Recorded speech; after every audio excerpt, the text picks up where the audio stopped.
Jy het mos ook... Kan ek om plaas te ry en daar los van. Dit sou nice gewees het, hè? Dit is gewoon nice.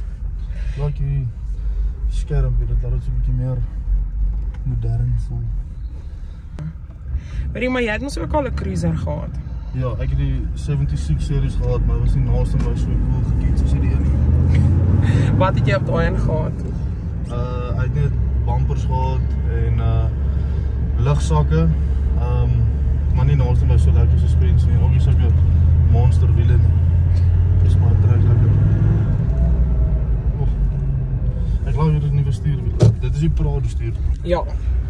Dis hy. Prado stuur en die sound dampening met die exhaust, jy hoor omtrent niks binne nie. Nee, ek kry net die mense buite jammer. Maar dit moet so wees. En wat dink jy van die lift?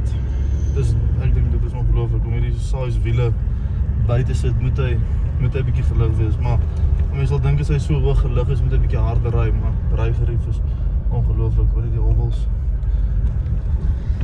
Dis baie lekker. En vir jou wat bietjie langer is, help die extension. Baie. Veral met die nuwe center console is dit baie gemaklik. Jy sit lekker. Alles is naby. Alles voel lekker. En die armrest is net so gemaklik. Yes, maar dit is 'n monster. En wat het jy nou weer gesê van hierdie center console? Dit is baie gerieflik, jy so baie pakplek en alles is amper sê ek in reach, jy hoef nêrens te sukkel om by enigiets by te kom nie. Baie lekker kapholders, dit is baie lekker. Dit is ongelooflik gemaklik, ek sit baie lekker gemaklik. Yes, dit is ook experience.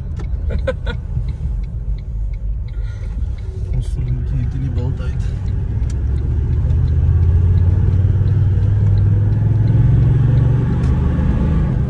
Ja, so moet er weer uitloop. Dit is baie lekker.